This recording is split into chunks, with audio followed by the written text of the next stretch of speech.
There's IQ and there's EQ, and you need both. Every engineer has a high IQ. That's not necessarily within your control. You were born with that capacity. EQ is within your control, and doing even sometimes painful work on yourself to build up that EQ. And I don't mean empathy when I say EQ. It's not about hugging employees and going for a beer with your coworker. It's more closely related to complex problem solving and letting go of the fear, guilt, anger, shame, anxiety that plagues so many people. We are overburdened and we are over-medicated for anxiety and burnout right now. And a lot of it's because people are facing so much change. The more that you focus on finding that coach, finding a therapist, treating those people like they are well care and growth care, not sick care, the better off you're going to be. And that is what prepares everybody for what's coming from an AI and a technology and a speed perspective.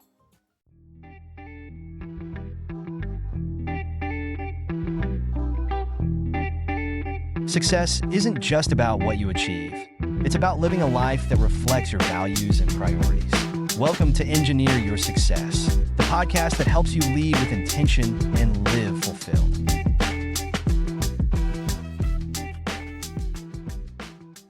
I want to welcome you to the Engineer Your Success podcast. I am Dr. James Bryant, your host and your guide to designing and living a life where you're winning at work and at home.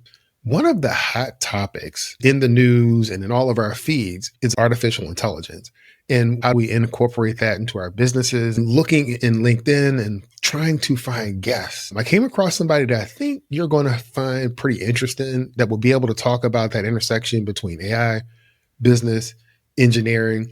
And so we have Karrie Sullivan. Welcome to the show. Thank you so much, Dr. Bryant. I appreciate being on. Tell the audience a little bit about your background.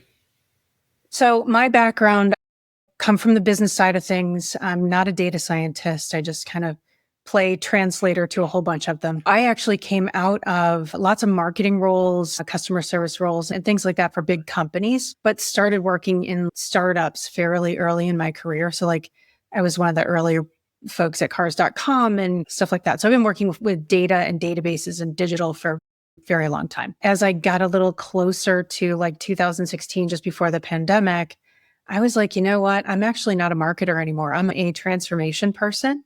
I am now better at organizing companies than at executing a marketing, sales, or a revenue generation campaign. I turned myself into a transformation consultant, built a consulting firm around it, and I'm now focused on AI adoption.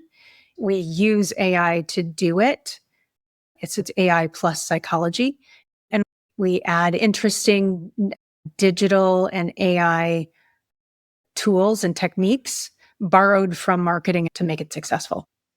Okay, great. So one, tell us the name of your company. And then how did you get to this intersection or collection of tools that you're talking about? I'm sure there's a story behind the different things that you're doing. There's always a story. So the company name is Culminate Strategy Group.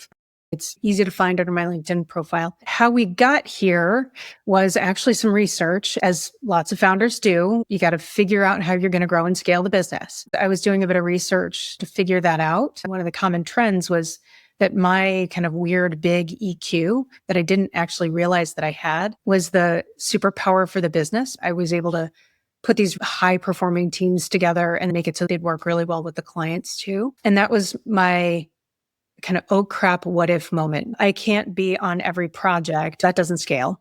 But what if my EQ could scale? So I reached out to a colleague, Christopher Skinner. He's a data scientist and has been doing lots of it's called computational linguistics. So it's kind of the math of language for a very long time.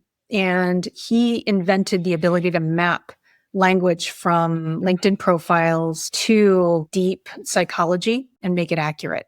We use that to do psychographic segmentation in marketing, but we do that on employees now.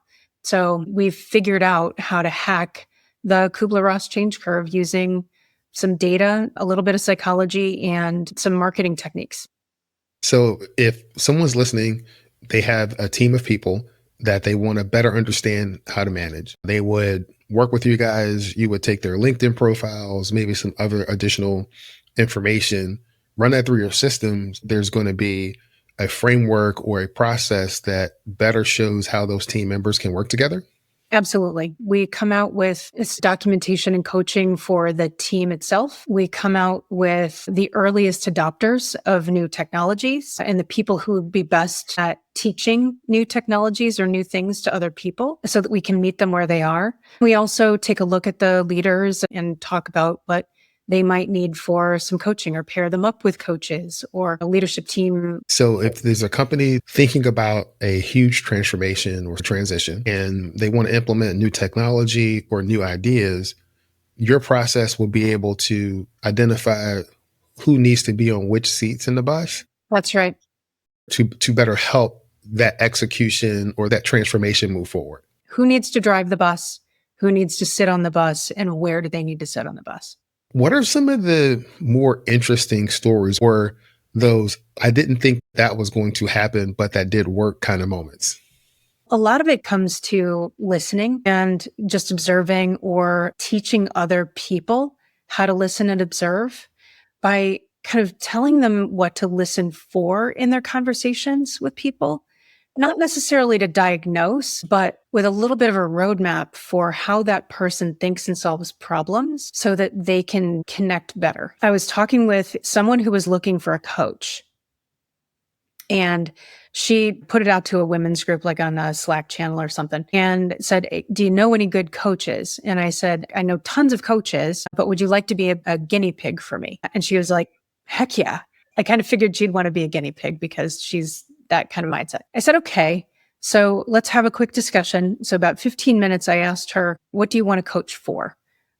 Did you just come out of some company drama or trauma? Did you have a good or a bad boss? Or are you just really trying to work towards that next goal?" And she was like, "Oh, I had some big workplace trauma. I got to get over that before I can figure out my next goals." I said, "Okay, so do you want the coach to feel more like somebody who's going to push you or somebody who feels more like a hug?" And she was like, "Hug, give me the hug all day." I gave her, "Okay, give me all of the coaches that you've gotten from recommendations and give me their LinkedIn profiles. And I will give you 5 or 6 of the ones that are in my network." I scored them all on both sides and I gave her 4 people who were very, very close to her, a little bit more, slightly more psychologically mature. 1 or 2 I knew would push her, and then the other 1 or 2 that would feel more like that hug. She chose the hug straight off the bat. They worked together for more than a year, and both of them said it was one of the best coaching experiences that they'd had. I'm saying that's an interesting application because we went from talking about teams or larger organizations, but now you're talking about better pairings on looking for a coach or a mentor or somebody that can help provide that support and equipping that you need. It's a lot of what we've figured out through listening and observing and working through data on large populations is that you can fix a lot of company culture and the things that suck about work just by paying really good attention to the mindsets that you have clustered together on teams and making sure that you've got approximate levels of maturity and problem solving and as little dysfunction as possible. What's the ideal company that aligns with the services that you provide? Well, a lot of it's mid-market and larger companies. I find with smaller companies, the scope is a little bit different. Smaller companies look more like a growth scenario than more of that transformation or growth through M&A. So I do some with smaller businesses, but not a ton. I've got other folks for that I recommend. But usually it's those mid-market and larger companies that are going through either transformation or acquiring businesses, usually for scope, not scale, and trying to do difficult things, launch difficult things. But you've got leaders that are banging their heads against the wall, trying to figure out why they can't move the needle and why their projects or investments keep getting stuck. Okay, so in that scenario, you have that mid-market company, maybe they're looking to do some acquisition for scope. Are you on the front end of that, helping them understand how the two companies may be able to work together and align? Are you on the back end of that, or are you just everywhere? It's a yes. We start with the pipeline. Once they get to LOU, I don't have any friction around how we assess people, Mhm. unless it's in, GDPR country or things like that. But When it comes to assessing the company and the talent, we can do that quickly and compare it to the company that's doing the acquisition and give them an idea really fast on what that culture shift is going to look like and where an integration is going to break down, and even do some org design or leadership team design work. Well, but then they've essentially got a plan up front for how to approach the systems, a transformation team, an integration team, as well as some of the more operation oriented org design that needs to happen along with it. Karrie, can you describe one of the more challenging situations where you were called in to help? During an M&A, we were working with the two companies that were coming together. It was an acquisition, and the CEO of the acquired company was having serious seller's remorse. He was becoming a straight obstructionist and disruptive to the whole process. It was quite literally slowing things down.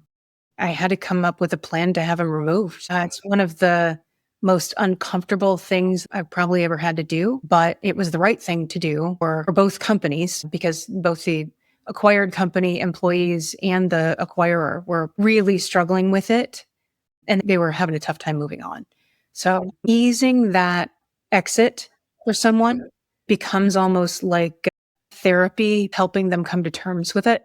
At the same time, you're trying to exit somebody, you're trying to pull their team in and get them engaged and rolling. That's a hard one. That's a real hard Yeah, one. that sounds like it's a tough one to deal with.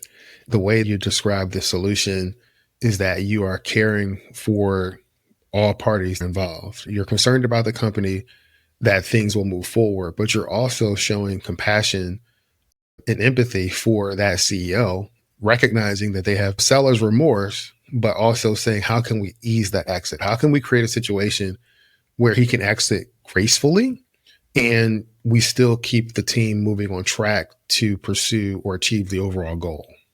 That's right. And drama, usually emotional drama, is the killer of any complex initiative, strategy, or investment. Okay. And where you can figure out how to reduce that drama and ease those people into their next situation in ways that meet them where they are, you're always going to be better off. It's kind of like being relevant in marketing. If you're not relevant and you don't have the right offer, the right message for the person on the other side, you're not going to get the performance you're looking for. And it's the same thing. You want to meet those employee groups where they are right now.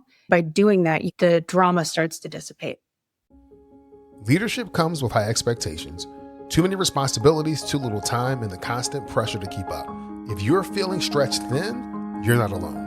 At Engineer Your Success, we help leaders take back control so that they can lead with confidence, delegate effectively, and stop running on empty. You don't have to choose between success and sanity. Let's build a leadership plan that works for you. Visit engineeryoursuccessnow.com today, because thriving isn't just for others, it's for you. How do you go from something that is typically used in an HR role or HR function to creating something new that's scalable? Because that's the important part about what you're mentioning, is not just that it's new, but it's new and scalable. First off, I had to admit to myself that it was okay to invent things. That was my own hurdle. I had to figure out how to talk about it as an inventor or somebody who can innovate and do brand new things.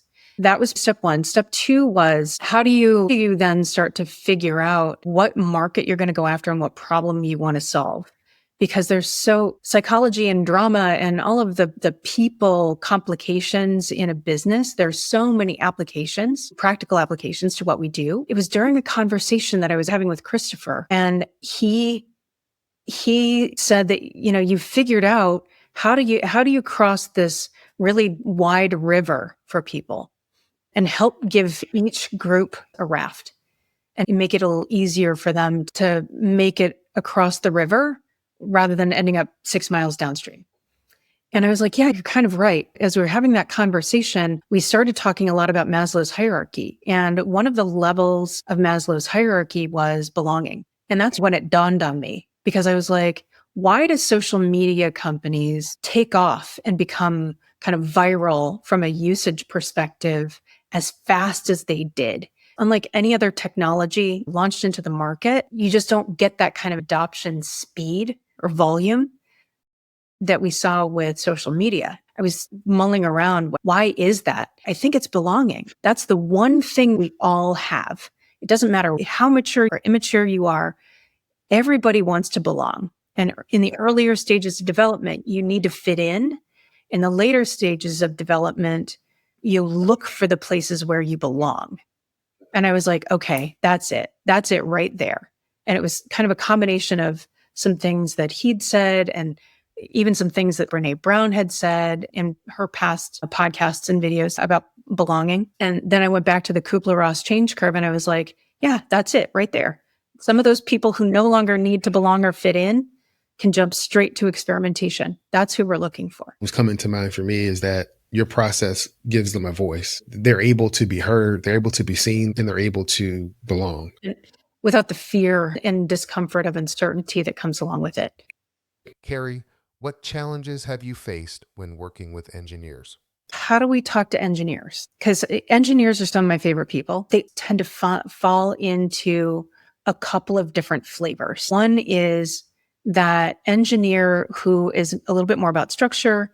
They follow best practices. They've got a bit of a playbook, but they are rigorous about making sure that what they create or put out in the world is going to work, and it's going to be safe, and it's going to be usable for people. The other flavor is more of that creative end of things where they like to create, experiment, jump into the next new thing, especially if it's in their domain. They're both intellectually curious and smart.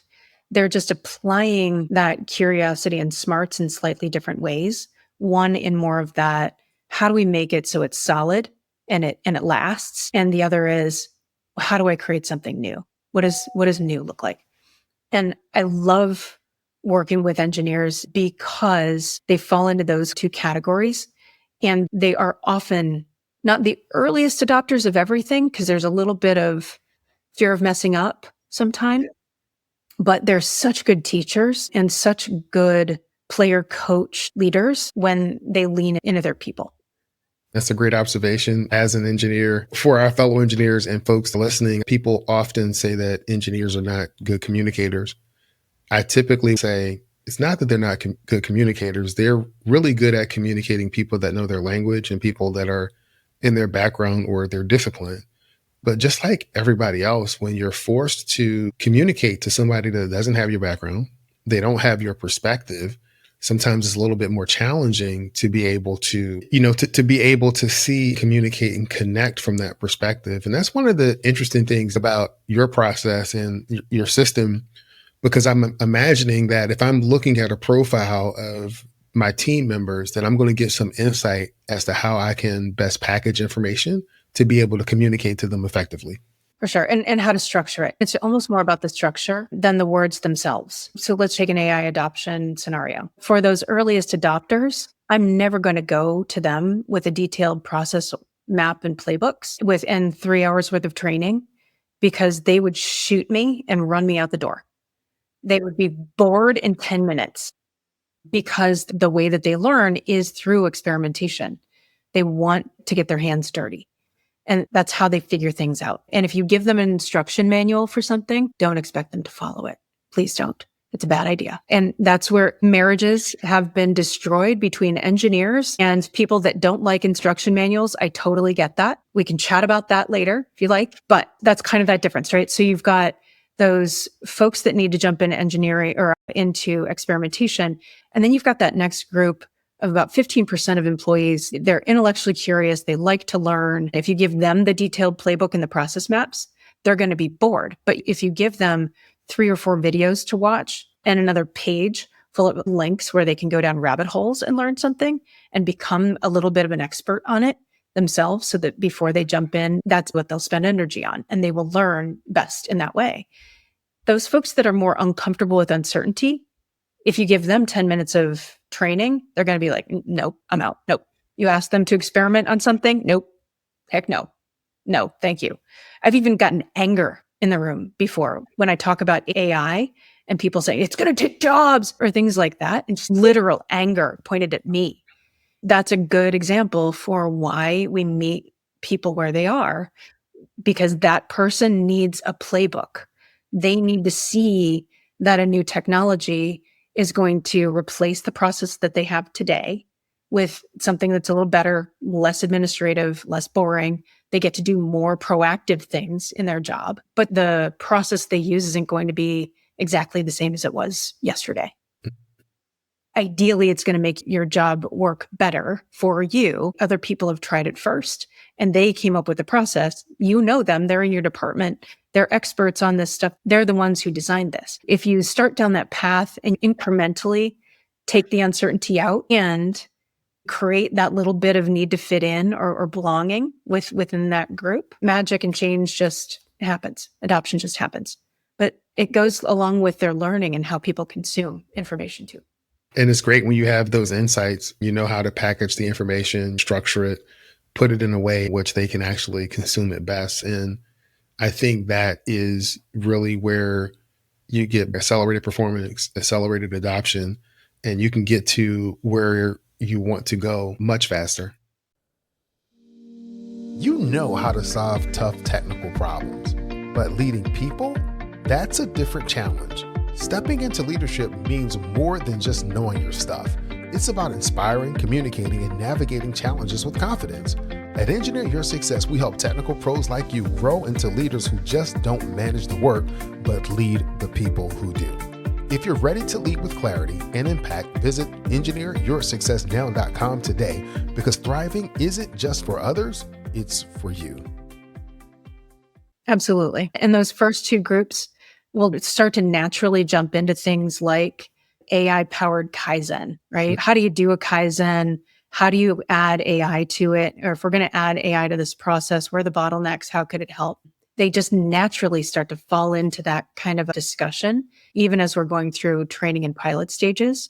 It just becomes a natural list of productive use cases that CIO, CTO, or operations could take to the C-suite and go, okay, here's our investment list. This is what it's going to take. Let's go. Here's the value.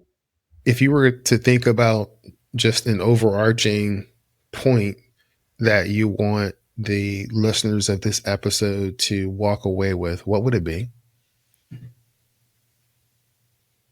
There's IQ and there's EQ, and you need both. Every engineer has a high IQ, and that's not necessarily within your control. You were born with that capacity. EQ is within your control, and doing even sometimes painful work on yourself to build up that EQ. And I don't mean empathy when I say EQ. It's not about hugging employees and going for a beer with your coworker. It's more closely related to complex problem solving and letting go of the fear, guilt, anger, shame, anxiety that plagues so many people. We are overburdened right now with anxiety, and we are over medicated for anxiety and burnout right now. And a lot of it's because people are facing so much change. The more that you focus on finding that coach, finding a therapist, treating those people like they are well care and growth care, not sick care, the better off you're going to be. And that is what prepares everybody for what's coming from an AI and a technology and a speed perspective. Wow. I think that is a beautiful answer. And I really appreciate the thoughtfulness of that approach, because I've said this in the past. In the beginning, I would say it as a joke, and it would be like, hey, let me tell you a secret. Engineers are people too. It's just the whole point that they're experiencing the same kind of pain or emotional turmoil, but they are. We experience the same thing that everybody else does. So it's not about your title or your profession or even your education. You are still a person first. And a person has needs, wants to feel like they belong. They want to be seen, heard, and be valued. That's right. That's right. And we've all got the opportunity to impact that. That is within our control. And it just requires the willingness to go through some hard, potentially painful things to continue to evolve yourself. I will never be done. I will never be fully an adult. I will probably die before I'm actually a full-fledged adult. I look at my own development as something that will be a project I work on for the rest of my life. I think it's the whole continuous improvement process. Yeah. You're not necessarily looking for the intent of saying that you're failing at something or that you're not good at something. It's the whole pursuit of improvement and getting better. And it's not even about the end state. It's about the process and the journey that you're going on in pursuit of that state. Bingo. That's right. And if you think about yourself as a continuous improvement project, you literally can't go wrong, because when you start to look for those bottlenecks, you find that it's not other people. The more mature you become, you find that those bottlenecks are a reflection of how you feel about those other people or how you feel about those situations. And the more that you're able to do that continuous improvement here, the less you have to look outside of yourself. You can't control other people, but you can definitely control how you respond and how you think about those people. That's right. And even the Bible will teach you to pray for your enemies. I think part of that is to change your mindset toward those individuals. It's pretty hard to continuously hate, be angry, and be out for people that you're praying for. Yeah. The more that you just mechanically, part of how that works, it's almost like meditation. You change your mind through prayer, meditation, some of those more mental things. You change your behavior through journaling. When you're trying to change your behavior, I tell people to write it down. And when you're trying to shift your mind, pray, meditate, whatever you choose to do, what's mechanically happening is that you are recognizing that those frustrations within yourself are a reflection of yourself, and it makes you a lot more accepting of other people. It takes that anger or fear or anxiety away from that relationship with other people. You become your own coach in those moments, and it helps you elevate your mind. Yeah, and it helps you successfully navigate those situations. One of the processes that I take clients through, we talk about visualization, how you can visualize what you want in that end state. But I think one of the more powerful tools is being able to visualize yourself overcoming those obstacles, right? If you're thinking about a race, you don't just want to visualize yourself crossing the finish line. You want to visualize yourself running up the hill successfully. Now, it may be hard, you may be breathing, but I want you to see yourself overcoming that thing that's in your way, because you're teaching your brain, you're teaching yourself that when those obstacles come, you can get over it.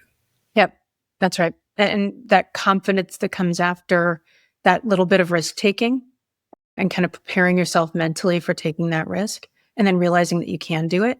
Doing that over and over again, that's actually one of the things that I ask my college age kids on a weekly basis. I ask them, what risks did you take this week? Calculated, big, small, I don't care. Did you talk to a stranger? Whatever it was, what risks did you take this week? In part because what I want them to do, especially my daughter, my son started taking risks and just took off. But my daughter, and it happens a lot in girls, right? They get kind of knocked down a little bit for taking risks or being too loud or being too much, especially in middle school. That happened to her too. So now I ask her, what risk did you take this week? I'm already seeing her start to just answer me like she's already thinking about it by the time she gets there. Now she's proactively taking some risks. And next she'll find more and more of that confidence. And I'm already seeing that, second year of college anxiety coming down and what's my life going to be like. That angst is starting to disappear. It'll be replaced by new angst, and that's okay. Let's say there's somebody who's listening to this podcast, they're listening to our discussion, and this is really resonating with them. They're thinking, I should be taking more risks, but I'm not. I'm fearful, I'm concerned, or I want to take risks and I don't know how to step across that line. What advice would you have for them? One of the folks that I worked with, she's amazing, so smart, really good, but she had a bit of perfectionist angst. We were talking a little bit about risk taking, and taking risks at work can sometimes be kind of overwhelming. I was like, don't feel like you have to take any risks at work. What does it feel like to you if you leave a sink full of dishes in your kitchen overnight? She was like, is that a thing that somebody actually does? Let's talk about that for a minute. Who is it that expects you to have a perfectly clean kitchen and spend energy on that instead of spending time with your kids as you're putting them to bed and telling them that extra story? It's like, okay, So what's the worst thing that can happen if you leave that sink full of dishes overnight? The best answer I've ever gotten in that question was somebody who lives in a very, very warm area. She was like, well, rats. Yeah. I was like, okay, that's fair. Totally fair. I get it. But assuming there aren't any rats, what's the worst thing that can happen? And universally, they realize that the expectations in their head have been set by other people. Yeah. And that idea of should, which is, in my opinion, the worst word in the English language, sinks in and roots us in what society thinks we should do, or who we think we should be, or the job we think we should have. So anything in your life, especially if you start in your personal life, can be as simple as going to bed at a different time or leaving that sink full of dishes. And then asking yourself, what's the worst thing that can happen if I don't do this? Or what's the worst thing that can happen if I do that? And that just makes that risk a little bit easier to take. Yeah, I think that's pretty powerful when you think about taking those small incremental steps at home in your personal life to help you build that confidence in taking more risks. The process that I use for most of my clients is called the Engineer's Blueprint for Success. The first step is focus on what matters most. Then you visualize what success looks like. Now you've identified where you are, where you want to go. So the next step is design a plan. And then the fourth step is to execute that plan. But in that first step, focusing on what matters most, I think this is where it intersects with the concept you're talking about of taking risk. If you tell me that spending time with your family or putting the kids to bed is most important to you, but you look at how you spend your time and the actions you take, and it doesn't support that, then you're faced with a decision. You either have to verbally change what you're saying is important to align with your actions, or you align your actions with what you say is important. Yeah, that's right. A week or two ago, one of the founders of Google said engineers should spend 60 hours a week at work.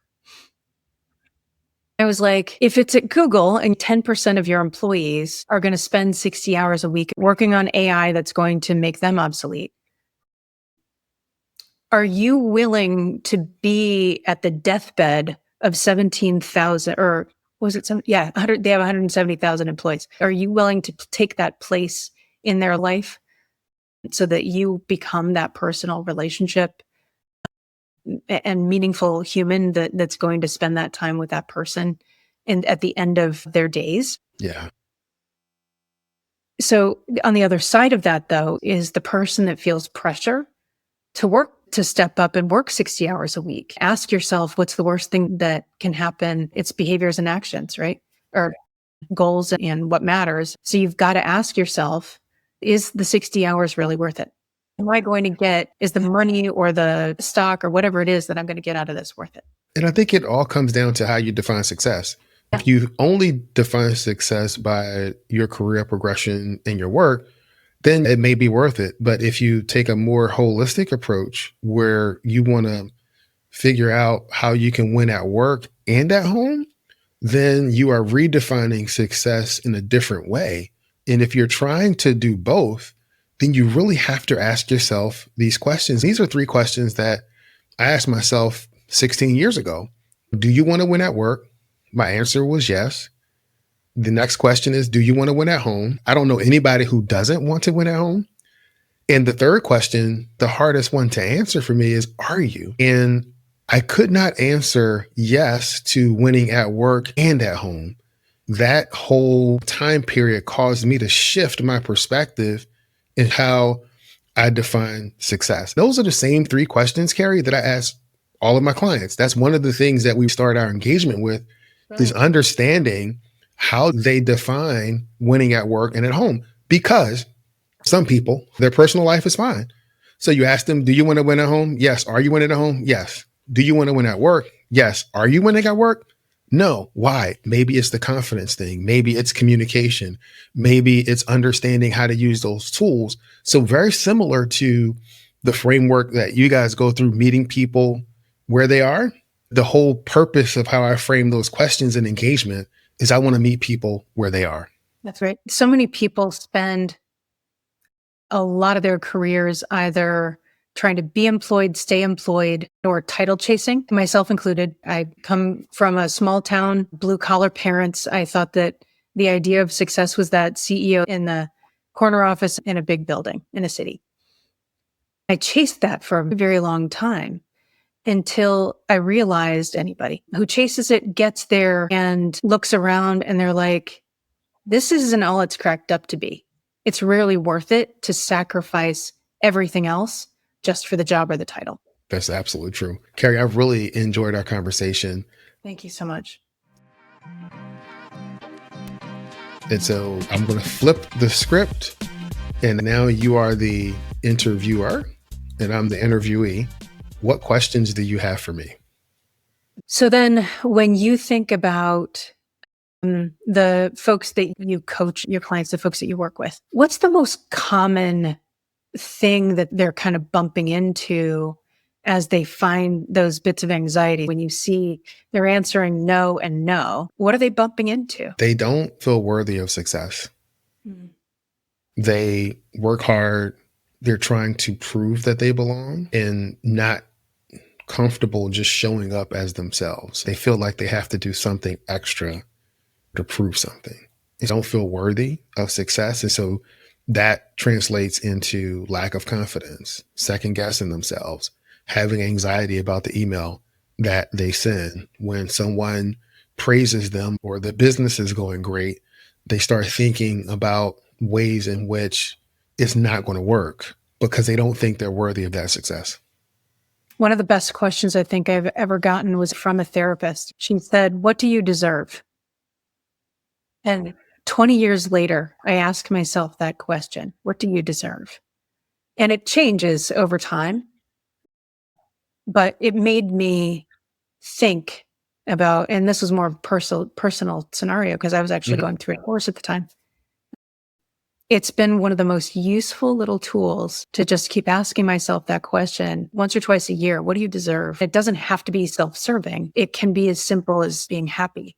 But that fear or anxiety about being an imposter, not being good enough, that insecurity that comes with it, that is just so common with everybody. When I see it, it's often that they're teetering between a couple of different mindset stages, and they're going from learning agency to having it. Karrie, I've really enjoyed our conversation. I had no clue that the conversation was going to get into a lot of the different topics that we've talked to, but it's been very enjoyable to just have this conversation with you. And I really appreciate you being on the show. What's the best way for people to connect with you? I am a pretty open networker on LinkedIn. Just reach out and let me know that you saw this conversation on the Dr. Bryant Show. We'll include a link to your LinkedIn profile in the show notes, a link to your company and to this ebook that you're working on. Right. So we've got an ebook coming out talking about how to hack the change curve. And it's not a replacement to ProSci, Cutter, or anything else. It's more of an add-on, and it outlines exactly the method that we use because we are in education mode and we are teaching people how to do it. That is great. So I'm going to end this podcast episode like I end every podcast episode, and that's this. Many people know what to do. Fewer people know how to do it. And there's a select group of people that follow through, do it, and are making great things happen in the world. Karrie, I want to thank you for being part of that select few.